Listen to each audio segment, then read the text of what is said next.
ناظرین، اہرام مصر کا شمار دنیا کے 7 بڑے عجائبات میں ہوتا ہے اور بلا شبہ یہ عظیم ترین انسانی تعمیرات ہیں جسے آج کی موجودہ سائنس اور انسانی عقل بھی حیرت سے تک رہی ہے۔ ہزاروں صدیاں گزر جانے کے باوجود بھی ہزاروں محققین اہرام مصر کے جادوئی راز جاننے کی کوشش میں دن رات ایک کیے ہوئے ہیں کہ آخر اتنے عظیم تعمیرات کرنے کا مقصد کیا تھا، مگر زمانہ قدیم کی مصری تہذیب کے لافانی یادگار ان اہرام کے راز کو جاننے میں ناکام رہے۔ لہذا کسی نے اہرام مصر کو علم اور تکنیک کا خزانہ قرار دیا تو کسی نے اسے شیطانی طاقتوں کی کارفرمائی کا نتیجہ قرار دیا، کسی نے ہارس دیوتا سے منسوب کیا تو کسی نے غیر انسانی مخلوق یعنی ایلین سے منسوب کر دیا۔ مگر در حقیقت ان اہراموں کو تعمیر کرنے کا مقصد کیا تھا، اسے کس نے اور کیسے بنایا اور یہ آج تک قائم کیسے ہیں، یہ سوالات ہم سائنسی تحقیق اور قرآنی حوالوں سے جاننے کی کوشش کریں گے۔ دوستو، ماہرین آثار قدیمہ اور تمام محققین اس بات پر اتفاق کرتے ہیں کہ ان اہرام کی تعمیر کا مقصد مصر کے فرعونوں اور شاہی خاندان کو ان میں مدفون کرنا تھا، کیونکہ قدیم مصریوں میں اس وقت یہ عقیدہ موجود تھا کہ تدفین کے بعد اگر کسی شخص کے جسم کو محفوظ کر کے رکھ دیا جائے تو ایک خاص وقت کے بعد وہ دوبارہ زندہ ہو جائے گا۔ لہذا اس لیے ان مصری لوگوں نے اپنے وقت کے بادشاہ جن کو فرعون کہا جاتا تھا ان کی ممیز بنا کر یا انہیں حنوط کر کے اہراموں میں محفوظ کر دیا تاکہ وہ بنا کسی کی چھیڑ چھاڑ کے ایک لمبی نیند لے سکیں۔ اس کے علاوہ یہ مصری لوگ ان فرعون بادشاہوں کی دولت مثلا سونے، چاندی، ہیرے جواہرات، کھانے پینے کے سامان، حتیٰ کہ اس کی بیویوں اور کنیزیں بھی اس کے ساتھ ہی دفن کر دیا کرتے تھے تاکہ جب وہ فرعون دوبارہ نیند سے بیدار ہو یعنی زندہ ہو تو اسے ہر چیز وہیں میسر ہو۔ اہرام مصر کے اندر بہت سی چیزیں لکھی ہوئی ہیں جس میں یہ بھی لکھا ہوا ہے کہ اگر کسی نے ان کی نیند خراب کرنے کی کوشش کی تو اس کے نتائج بہت بھیانک ہوں گے، اور وقت نے اسے ثابت بھی کیا کہ جو بھی اہرام کے اندر ہیرے جواہرات یا تحقیق کر کے ان کے رازوں کو جاننے کے لیے داخل ہوتا تو ان اہراموں کی نحوست کا شکار ہو کر طرح طرح کی مصیبتوں کا شکار ہو جاتا۔ ناظرین، یہ اہرام مصر کے دارالحکومت قاہرہ سے 10 میل کی دوری پر واقع ہیں۔ ماہرین آثار قدیمہ کے مطابق اب تک کل 138 چھوٹے بڑے اہرام یہاں دریافت ہو چکے ہیں جنہیں آج سے تقریباً 6500 سال قبل تعمیر کیا گیا۔ سب سے پہلے ان اہراموں کو ایرٹوڈس نے 450 قبل مسیح میں دریافت کیا اور انہیں وائرس کا نام دیا۔ اس دور کے اندر ان اہراموں کی بلندی 481 فٹ تھی، جبکہ وقت گزرنے کے ساتھ ساتھ اور موسمی اثرات کی وجہ سے یہ صرف 450 فٹ تک رہ گئی۔ بغیر چھت کے عمود میں موجود ان قدیم اہراموں نے انسانی عقل کو ورطہ حیرت میں ڈال رکھا ہے، کیونکہ ان کی تعمیر میں استعمال ہونے والے چھوٹے سے چھوٹے پتھر کا وزن بھی 2 ٹن ہے، جبکہ زیادہ سے زیادہ 30 ٹن وزن کے پتھر بھی استعمال کیے گئے ہیں۔ ان اہرام کی بیرونی سطح چکنی اور ہموار تھی، جس کی وجہ چونے کے پتھر تھے کہ جب سورج کی روشنی ان پر پڑتی تھی تو قوس قزح کے رنگ نظر آیا کرتے تھے، مگر وقت گزرنے کے ساتھ ساتھ یہ چونے کے پتھر چوری کر کے لوگوں نے اپنے گھر کی زینت بنا لیے۔ ان اہراموں کی تعمیر میں ایسا مسالہ بھی استعمال کیا گیا ہے کہ کسی جوڑ کا ذرا برابر نشان بھی موجود نہیں ہے، حتیٰ کہ ایسا محسوس ہوتا ہے کہ شاید بنا کسی مسالے کے ان اہراموں کو صرف پتھروں کو جوڑ کر بنایا گیا ہے۔ اس کے علاوہ ان اہراموں کی دیواروں میں 0.08% کا فرق موجود ہے، جبکہ یہ بات جان کر آپ کو حیرت کا جھٹکا ضرور لگے گا کہ آج کل 21ویں صدی کی تیار کردہ عمارتوں میں اس سے کہیں زیادہ فرق پایا جاتا ہے۔ ناظرین، نیپولن کو جب پتہ چلا تو اس کے دل میں ان اہراموں کے راز کو جاننے کا شوق پیدا ہوا، لہٰذا تحقیق کرنے پر پتہ چلا کہ اہرام کی مشرقی سمت عین مشرق کی جانب اور واقعی سمتیں اور باقی سمتیں عین اسی کوین پر موجود ہیں، اور صرف ایک اہرام کی تعمیر میں اتنے پتھر استعمال ہوئے ہیں کہ اس سے پورے فرانس کے گرد 10 فٹ اونچی دیوار اور 1 فٹ موٹی دیوار تعمیر کی جا سکتی ہے، اور مزید کہ اگر ان پتھروں کی سلوں کو 1 فٹ کی سلوں میں کاٹ لیں تو یہ چھوٹے چھوٹے پتھر پوری دنیا کے گرد ایک زنجیر بنانے کے لیے کافی ہوں گے۔ ناظرین، یہاں سوال یہ پیدا ہوتا ہے کہ ہزاروں سال قبل ایسا کیسے ممکن ہوا؟ کیا صدیوں پہلے کا انسان قطب نما کا استعمال جانتا تھا؟ اس وقت کون سی ٹیکنالوجی موجود تھی جو ہم آج کے انسانوں کے بازو میں موجود نہیں ہے؟ کیونکہ آج کی کوئی بھی کنسٹرکشن کمپنی اہرام مصر کو تعمیر نہیں کر سکتی، اور نہ ہی کوئی مشینری اس کو ایک جگہ سے دوسری جگہ منتقل کر سکتی ہے۔ لہٰذا انہی خصوصیات کے بنا پر ایک مکتبہ فکر مصر کے ان اہراموں کی تعمیر میں جادو یا کے مقام پر موجود 3 اہرام جن کے نام خوفا، حافرہ اور مینگاور ہے، انہی کا شمار دنیا کے 7 بڑے قدیم عجائبات میں بھی ہوتا ہے۔ سب سے بڑا اہرام خوف ہے جس کا مجموعی وزن 7 کروڑ ٹن ہے۔ ناظرین، اب یہاں سوچنے کی بات یہ ہے کہ در حقیقت یہ سب ممکن کیسے ہوا؟ ہزاروں سال قبل بنا قطب نما بنا کر کرینوں اور دوسرے آلات کی موجودگی کے بغیر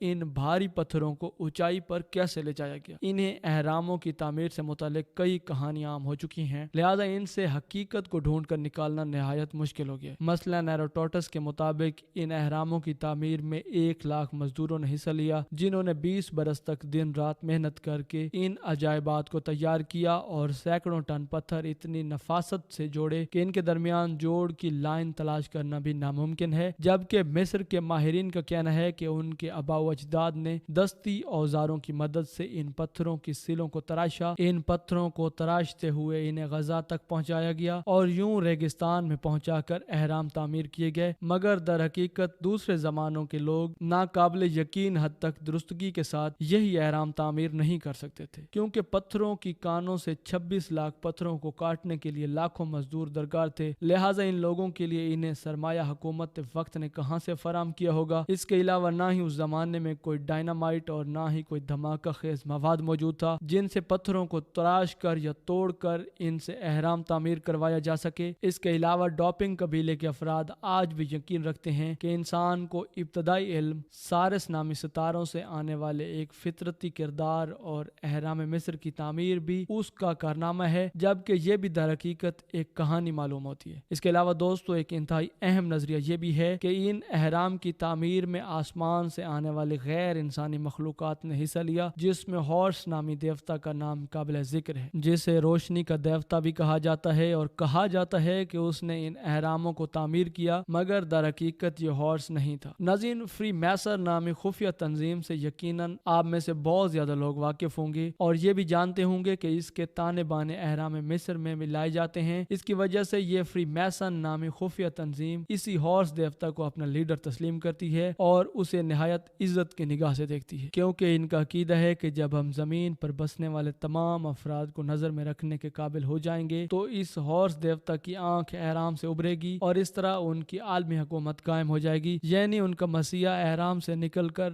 زندہ ہوگا اور وہ اس کی قیادت میں پوری دنیا پر قبضہ کر لیں گے۔ ناظرین، یہاں پر یہ بات سمجھنا انتہائی ضروری ہے کہ ایک آنکھ والے شخص کا تصور اسلامی روایات میں دجال سے وابستہ ہے۔ آج کی موجودہ سائنس کی حالیہ دریافتوں سے ہمیں معلوم ہوتا ہے کہ اہرام کی تعمیر سے متعلق تمام نظریات غلط ہیں، کہ ان اہراموں کو گرینائٹ کے بڑے بڑے پتھروں کو تراش کر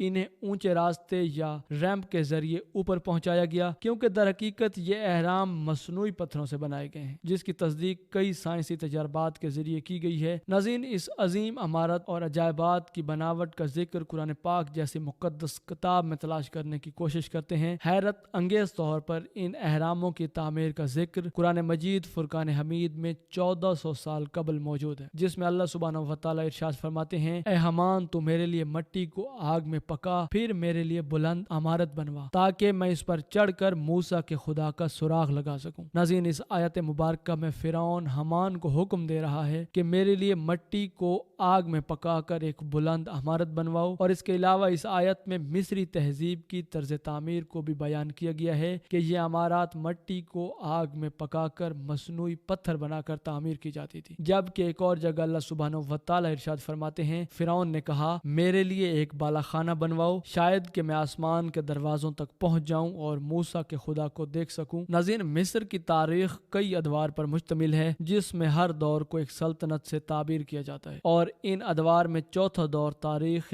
مصر میں نہایت اہمیت کا حامل ہے، کیونکہ اسی دور میں یہ اہرام میں مصر تعمیر ہوئے، جبکہ اس سے پہلے کا دور اس فرعون کا تھا جو حضرت موسیٰ علیہ نبینا علیہ السلام کے دور میں زندہ تھا۔ اس فرعون کو رامسیس دوئم بھی کہا جاتا ہے، جو 1213 قبل مسیح میں پانی میں ڈوب کر غرق ہوا۔ نظیر، رامسیس دوئم کا ایک وزیر بھی تھا جو کہ ماہر تعمیرات بھی تھا۔ ممکن ہے کہ قرآن کریم میں حمان نام کے جس شخص کا ذکر کیا گیا ہے وہ اسی وزیر کے بارے میں ہو۔ یہ بھی ہو سکتا ہے کہ حمان اس دور میں کسی وزیر کا لقب ہو جو فرعونوں کے لیے تعمیرات کیا کرتا ہو اور اسے حمان کہا جاتا ہو، جیسے مصر کے ہر بادشاہ کو فرعون کا لقب دیا جاتا تھا۔ رامسیس دوم نے ایک نئے شہر کی بنیاد بھی رکھی جو آج کے دور میں کنتیر میں واقع ہے، اور اور یہ قاہرہ سے 60 میل کے فاصلے پر واقع ہے۔ اس کا دارالحکومت بھی رامسس کہلاتا تھا، جبکہ یہ شہر بعد میں تباہ ہو گیا، اور اس شہر کی تباہی سے متعلق قرآن پاک میں یوں ذکر موجود ہے۔ اللہ سبحانہ و تعالی ارشاد فرماتے ہیں کہ فرعون کی قوم والے جو کچھ بنا رہے تھے ہم نے اسے برباد کر دیا اور ان کی اونچی اونچی عمارتوں کو مسمار کر دیا۔ ناظرین، اس شہر کے تباہ ہونے کا ذکر اس لیے موجود ہے چونکہ حضرت موسیٰ علیہ نبینا علیہ السلام کے دور کے فرعون یعنی رامسس دوم نے خدائی کا دعویٰ کیا تھا، اس لیے اللہ سبحانہ و تعالی نے اسے غرق کر کے اور اس کی تمام تعمیرات کو مسمار کر کے تباہ کر دیا۔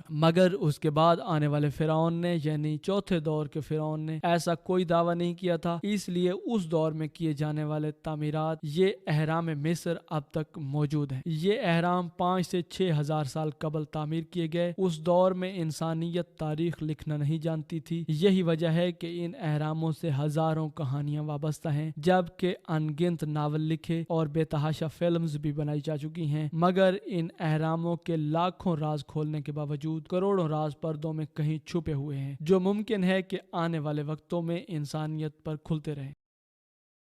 ناظرین، قرآن مجید فرقان حمید میں اللہ سبحانہ و تعالی سورہ البروج میں ایک خاص واقعے کی طرف اشارہ فرماتے ہیں کہ کھائی والوں پر لعنت ہو، اس بھڑکتی آگ والے جب وہ اس کے کناروں پر بیٹھے تھے، اور خود گواہ ہیں جو کچھ وہ مسلمانوں کے ساتھ کر رہے تھے۔ انہیں مسلمانوں کا کیا برا لگا، یہی نہ کہ وہ ایک اللہ پر ایمان لائے، اس اللہ پر جو تمام عزت اور تمام خوبیوں والا ہے، اور اسی کے لیے آسمانوں اور زمینوں کی سلطنت ہے، اور اللہ ہر چیز پر گواہ ہے۔ بے شک جنہوں نے مسلمان مرد اور عورتوں کو تکلیف دی اور پھر توبہ نہ کی تو ان کے لیے جہنم کی آگ کا عذاب ہے۔ ناظرین، قرآن مجید فرقان حمید کی اس آیت میں بھڑکتی آگ اور مسلمانوں کو تکلیف پہنچانے سے کیا مراد ہے، اس بارے میں رسول اللہ صلی اللہ علیہ وآلہ وسلم نے حدیث مبارکہ میں اپنی امت کو کچھ اس طرح سے بیان فرمایا ہے کہ یہ لوگ اصحاب الخدود تھے، یعنی 20,000 ایسے لوگ جنہیں صرف ایک خدا پر ایمان لانے پر یا مسلمان ہونے پر زمین میں بڑی بڑی خندقیں کھود کر آگ کے شعلوں میں پھینک دیا گیا۔ یہ واقعہ نبی پاک صلی اللہ علیہ وآلہ وسلم کی پیدائش سے تقریباً 70 سال پہلے کا ہے، جب یمن کے شہر بحران پر ایک ظالم یہودی بادشاہ کی حکومت تھی۔ حضرت عیسیٰ علیہ السلام کو زندہ آسمان پر اٹھائے جانے کے بعد جب ان کے خدا کا دین بہت تیزی سے پھیل رہا تھا تو تمام مسلمانوں کو یعنی اس وقت کے کرسچنز کو عبرت کے لیے کہہ دیا گیا کہ یا تو تم لوگ یہودیت اختیار کر لو یا پھر قتل ہونے کے لیے تیار ہو جاؤ، کیونکہ یہودی حضرت عیسیٰ علیہ السلام کو نعوذ باللہ دجال مانتے ہیں اور اصل دجال کو مسیح مان کر اس کے منتظر ہیں۔ اسی لیے عیسائیوں سے اور ان کے پھیلتے ہوئے پیغام سے اس بادشاہ کو سخت نفرت تھی جس کا نام یوسف بن نواز بن شرجیل بتایا جاتا ہے۔ لہٰذا اس دور کے اہل ایمان لوگ اپنا ایمان بچانے کے لیے اور زندہ رہنے کے لیے آبادی سے دور جنگلوں میں جا کر رہنے لگے۔ ناظرین، صحیح مسلم، جامع ترمذی اور مسند احمد کے اندر یہ قصہ کچھ اس طرح سے بیان ہے، اور اس کا خلاصہ یہ ہے کہ اس بادشاہ کے دربار میں ایک جادوگر رہتا تھا۔ جب اس جادوگر کی موت کا وقت قریب آیا تو اس نے بادشاہ سے درخواست کی کہ میں بہت بوڑھا ہو گیا ہوں اور شاید اب میری موت کا وقت بھی قریب ہے، لہٰذا ایک ہوشیار اور ہونہار لڑکے کو مجھے دیا جائے تاکہ میں اپنا علم اسے منتقل کر سکوں اور میرے بعد یہ علم مٹ نہ جائے۔ چنانچہ ڈھونڈ کر پورے ملک سے ہونہار اور ہوشیار لڑکے کو منتخب کیا گیا جو روزانہ اس جادوگر کے پاس جا کر اس کا علم سیکھتا تھا، اور اس لڑکے کا نام عبداللہ بن تامر بیان ہوتا ہے۔ جادوگر کے پاس جانے کے لیے اس لڑکے کو جنگل کا راستہ اور ایک پل کراس کرنا پڑتا تھا۔ اسی جنگل کے اندر ایک عیسائی راہب بھی رہتا تھا جو اس وقت کے اعتبار سے دین حق پر تھا، یعنی ایک خدا اور حضرت عیسیٰ علیہ نبی علیہ السلام کو اللہ کا پیغمبر مان کر ان کی تعلیمات کی تبلیغ کی ہر ممکن کوشش کرتا۔ یہ لڑکا اس راہب کی حق کی باتوں سے بہت زیادہ متاثر ہوتا، اس کے پاس بیٹھ کر اس کی باتیں سنتا جو کہ ایک خدا تک پہنچانے والی تھی۔ لہٰذا یہ ہر روز اس راہب کے پاس جا کر بیٹھنے لگا۔ اللہ سبحانہ و تعالیٰ نے اس کو ایسا پختہ ایمان عطا فرمایا کہ ایمان کی خاطر اس نے لوگوں کی اذیتیں بھی برداشت کی، لیکن اپنے ایمان کو خفیہ رکھا، کیونکہ جب جانے کے وقت یہ راستے میں راہب کے پاس بیٹھتا تو یہاں پر کچھ وقت لگ جاتا، اور جب یہاں سے جادوگر کے پاس دیر سے پہنچتا تو وہ اسے مارتا تھا، اور جب وہ واپسی کے وقت پھر راہب کے پاس بیٹھتا تو گھر والے بھی اسے دیر سے پہنچنے پر مارتے تھے، لیکن اس نے کسی کی بھی پرواہ کیے بغیر راہب کی صحبت اور مجلس نہ چھوڑی۔ اس راہب کے فیض اور محبت سے یہ لڑکا آخرکار ولایت و کرامت کے درجے پر پہنچ گیا اور اللہ سبحانہ و تعالیٰ کے نیک بندوں میں شامل ہو گیا۔ ایک روز جاتے ہوئے اس نے راستے میں دیکھا کہ اس پل پر ایک بہت بڑے جانور نے لوگوں کا راستہ روک رکھا ہے اور لوگ اس پل کے دونوں طرف جمع ہیں، یعنی اپنے اپنے راستے پر نہیں جا پا رہے۔ اس نے ایک بڑا پتھر ہاتھ میں لے کر دعا کی کہ اے پروردگار، اگر اس راہب کا دین سچا ہے تو یہ جانور اس پتھر سے مر جائے۔ یہ کہہ کر اس نے پتھر اس جانور کو دے مارا، جس سے یہ جانور اس چھوٹے سے پتھر سے فوراً ہلاک ہو گیا، جو کہ ناممکن سی بات تھی اور کرامت تھی۔ لہٰذا لوگوں میں یہ شور مچ گیا کہ اس لڑکے کے پاس کوئی بہت بڑا علم ہے جس سے یہ کچھ بھی کر سکتا ہے۔ جب اس راہب کو اس واقعے کا علم ہوا تو اس نے لڑکے سے کہا کہ اللہ سبحانہ و تعالیٰ نے تمہیں توحید اور ولایت کے درجے پر فائز کیا ہے، تم کامل ایمان والے ہو چکے ہو، اس لیے تم جو بھی دعا کرو گے اللہ سبحانہ و تعالیٰ سب قبول فرمائیں گے۔ لیکن یاد رکھنا کہ اب تم پر مصیبتوں اور آزمائشوں کا آغاز بھی ہوگا، کیونکہ اللہ سبحانہ و تعالیٰ اپنے نیک بندوں کو آزمائشوں میں ضرور ڈالتا ہے۔ اب پریشان حال اور مشکلوں میں گرے لوگ اس کے گرد جوک در جوک جمع ہو کر آنے لگے اور اس کی دعا سے ان سب کی مشکلیں حل ہونے لگی۔ ایک روز اس بادشاہ کا ایک وزیر اندھا ہو گیا۔ اس نے جب اس لڑکے کے بارے میں سنا تو وہ بہت سے تحفے لے کر اس کے پاس آیا اور اسے کہنے لگا کہ اگر تم مجھے شفا دے دو تو یہ سارے کے سارے تحفے جو میں تمہارے لیے یہاں لے کر آیا ہوں وہ یہ سب کے سب تمہارے ہیں۔ اس لڑکے نے کہا کہ نہ تو میں کسی کو شفا دے سکتا ہوں اور نہ ہی خود سے کچھ کر سکتا ہوں، کیونکہ شفا دینا اللہ سبحانہ و تعالیٰ کا کام ہے۔ ہاں، اگر تو اللہ پر ایمان لے آئے تو میں اللہ سبحانہ و تعالیٰ سے دعا کروں گا کہ وہ تجھے شفا دے دے۔ لہٰذا یہ وزیر اس کی تبلیغ پر اللہ پر ایمان لے آیا۔ سو اس لڑکے نے دعا کی اور اللہ سبحانہ و تعالیٰ نے اس اندھے کو شفا دے دی اور اس کی بینائی واپس آ گئی۔ یہ وزیر بادشاہ کے پاس آیا اور اس کے پاس جا کر بیٹھ گیا جس طرح سے وہ پہلے دربار میں بیٹھا کرتا تھا۔ سو بادشاہ نے حیران ہو کر پوچھا کہ تیری بینائی کیسے واپس آ گئی؟ اس وزیر نے کہا کہ میرے رب نے واپس کر دی۔ بادشاہ نے کہا کہ کیا میرے علاوہ بھی تیرا کوئی رب ہے؟ وزیر نے کہا کہ تیرا اور میرا رب صرف اللہ ہے۔ اس بات پر بادشاہ اس وزیر کو پکڑ کر سخت ترین سزا دینے لگا۔ تو اس نے بادشاہ کو اس لڑکے کے بارے میں بیان کیا کہ یہ سب کچھ اس کی دعا سے ممکن ہوا۔ سو اس لڑکے کو دربار میں بلایا گیا اور جب وہ دربار میں حاضر ہوا تو بادشاہ نے اسے کہا کہ اے بیٹے، کیا تیرا جادو اس حد تک پہنچ گیا ہے کہ اب تو اندھے اور کوڑی کے مریضوں کو بھی صحیح کرنے لگ گیا ہے؟ لڑکے نے کہا کہ میں کسی کو شفا نہیں دیتا، بلکہ شفا دینا تو اللہ سبحانہ و تعالیٰ کا کام ہے جو کہ اس پوری کائنات کا مالک ہے۔ بادشاہ نے اس لڑکے کو پکڑ کر سخت سزا دینا چاہی، یہاں تک کہ اس لڑکے نے بادشاہ کو اس راہب کے بارے میں بتایا۔ لہٰذا اس راہب کو بلا لیا گیا اور بادشاہ نے اسے کہا کہ تو اپنے مذہب سے پھر جا، ورنہ ایسی سخت ترین سزا دوں گا جو آج تک کسی کو نہیں دی گئی ہوگی۔ راہب نے صاف انکار کر دیا کہ تو صرف مجھے دنیا میں جو چاہے اذیت دے سکتا ہے یا موت دے سکتا ہے، جبکہ اصل اور ہمیشہ کی زندگی تو آخرت کی ہے جہاں میں ہمیشہ زندہ رہوں گا۔ لہٰذا پھر بادشاہ نے آرا منگوایا اور اس راہب کے سر پر رکھ کر اس کا سر چیر کر اس کے 2 ٹکڑے کر دیے۔ پھر بادشاہ کے وزیر کو لایا گیا اور اسے بھی کہا گیا کہ اگر تو اپنے مذہب سے پھر جا تو تجھے بھی بخش دوں گا۔ اس وزیر نے بھی صاف انکار کر دیا تو بادشاہ نے اس کے سر پر بھی آرا رکھ کر اس کے سر کو چیر کر اس کے 2 ٹکڑے کروا دیے۔ پھر اس لڑکے کو بلوایا گیا اور جب وہ لڑکا آیا تو اسے بھی یہی کہا گیا کہ اگر تو اپنے مذہب سے پھر جا تو تجھے بھی بخش دوں گا اور انکار پر تجھے سخت ترین سزا دی جائے گی۔ لڑکے نے کہا کہ میرے مذہب سے پھرنے کا سوال ہی پیدا نہیں ہوتا، تمہیں جو کرنا ہے کر لو۔ یہ سن کر بادشاہ غصے میں لال پیلا ہو گیا اور بولا کہ اسے اونچے پہاڑ پر لے جا کر ایک بار پوچھو اور اگر یہ اپنا ایمان چھوڑنے کے لیے تیار ہو جائے تو اسے بخش دینا، ورنہ اسے نیچے گرا دینا۔ لہٰذا اس پہاڑ کی چوٹی پر پہنچ کر اس لڑکے نے اللہ سبحانہ و تعالیٰ سے اپنی حفاظت حفاظت کی دعا کی۔ پہاڑ پر ایک شدید ترین زلزلہ آیا اور جو سپاہی اسے لے کر گئے تھے سب کے سب پہاڑ سے گر کر ہلاک ہو گئے۔ یہ لڑکا صحیح سالم واپس بادشاہ کے دربار میں چلا آیا۔ بادشاہ یہ دیکھ کر مزید غصہ ہوا اور حکم دیا کہ اس لڑکے کو دریا کے اندر غرق کر دو، یعنی کھلے دریا میں ڈوبنے کے لیے چھوڑ دو۔ وہاں بھی یہی صورتحال پیش آئی اور لڑکے نے اپنی حفاظت کے لیے دعا مانگی اور اچانک سے دریا میں طوفان آیا۔ جس کشتی میں تمام لوگ سکون کی حالت میں بیٹھے ہوئے تھے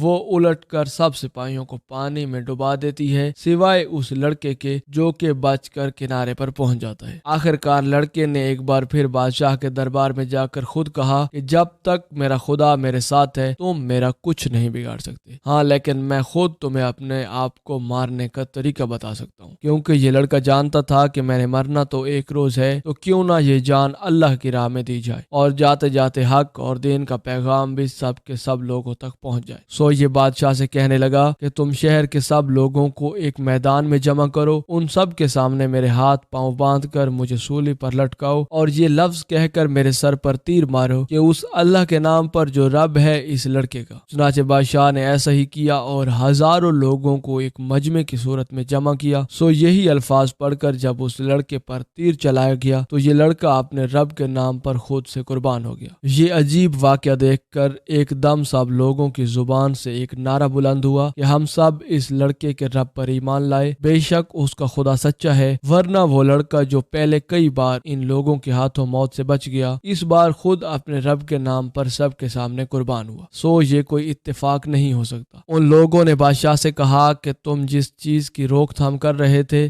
وہی تمہارے گلے پڑ گئی ہے، کیونکہ پہلے صرف 3 لوگ تھے اور اب ہم ہزاروں لوگ اس خدا پر ایمان لاتے ہیں۔ تمہیں جو کرنا ہے کر لو، ہم کبھی بھی اپنے ایمان سے پھرنے والے نہیں ہیں۔ یعنی کہ آنے والی نسل کو سبق دیا کہ تم تعداد میں تھوڑے ہی کیوں نہ ہو لیکن باطل کے سامنے حق پر ڈٹ جانا۔ سو بادشاہ نے غصے میں آ کر بڑی بڑی خندقیں کھدوائی اور ان کو خوب آگ سے بھرنے کا اعلان کیا اور کہنے لگا کہ جو شخص اسلام سے نہیں پھرے گا اس کو اس خندق میں جھونک دیا جائے گا جہاں وہ تڑپ کر مرے گا، لیکن اپنے سامنے بھڑکتی آگ کے شعلے دیکھ کر ایک بھی شخص اپنے ایمان چھوڑنے کے لیے تیار نہ ہوا۔ آخر سب لوگ ایک ایک کر کے آگ میں ڈالے جاتے رہے اور اپنے سامنے والے کو آگ میں تڑپتا اور مرتا دیکھ رہے تھے لیکن ایمان سے نہیں ہٹتے تھے۔ آخرکار ایک مسلمان عورت لائی گئی جس کے ہاتھوں میں ایک دودھ پیتا بچہ تھا۔ شاید اپنے بچے کو دیکھ کر وہ آگ میں گرنے سے گھبرانے لگی اور سوچنے لگی کہ کیوں نہ میں وقتی طور پر جھوٹ بول کر اس بچے کی جان بچا لوں، لیکن اس بچے نے خدا کے حکم سے ماں سے بات کی اور کہنے لگا کہ اماں جان صبر کرو کیونکہ تم حق پر ہو۔ یہ سن کر وہ عورت بچے سمیت آگ میں کود گئی اور دنیا کی عارضی زندگی کے بدلے ہمیشہ کی جنت کی زندگی حاصل کر لی۔ بادشاہ اور اس کے وزیر مشیر ان آگ کی خندقوں کے آس پاس بیٹھے ہوئے تھے اور نہایت سنگ دلی سے مسلمانوں کے جلنے کا تماشا دیکھ رہے تھے، لیکن ان بدبختوں کو ذرا بھی رحم نہ آیا۔ ان مومنوں کا قصور صرف اتنا تھا کہ وہ ایمان لائے تھے، جیسا کہ قرآن مجید فرقان حمید میں اللہ سبحانہ و تعالی نے فرمایا کہ مسلمانوں کا قصور اس کے سوا کچھ نہ تھا کہ وہ کفر کی ظلمت سے نکل کر ایک زبردست اور ہر طرح کی تعریف کے لائق خدا پر ایمان لائے تھے، جس کی بادشاہت سے زمین اور آسمان کا کوئی بھی گوشہ باہر نہیں اور جو ہر چیز کے ذرے ذرے سے باخبر ہے۔ جب ایسے خدا کے پرستاروں کو محض اس جرم میں کہ وہ کیوں اس ذات کو پوجتے ہیں آگ میں جلایا جائے گا تو کیا یہ گمان ہو سکتا ہے کہ ایسا ظلم ستم بس یہی خالی چلا جائے اور اللہ تعالیٰ اپنے انصاف سے ان ظالموں کو سخت سزا نہیں دے گا؟ ایسا بھلا کیسے ہو سکتا ہے؟ اسی لیے انہیں آخرت کے دردناک عذاب کی وعید سنائی گئی، لعنت کا مستحق ٹھہرا کر ان کا ذکر قرآن پاک میں کیا گیا تاکہ قیامت تک ان کا ذکر یوں ہی چلتا رہے۔ اس دنیا کی عارضی تکلیف اور خدا کے راستے پر آنے والی مشکلوں سے جو لوگ گھبرا جاتے ہیں انہیں یاد رکھنا چاہیے کہ کتنی قربانی اور مشکلات سے یہ دین ہم تک ایک گلدستے کی صورت میں سجایا پہنچا ہے۔ ناظرین، حضرت شاہ صاحب اس واقعے کے بارے میں لکھتے ہیں کہ جب اللہ تعالیٰ کا غضب آیا تو یہی آگ پھر سے بھڑکائی گئی اور بادشاہ اور امیروں کے سارے گھر جل کر راکھ ہو گئے۔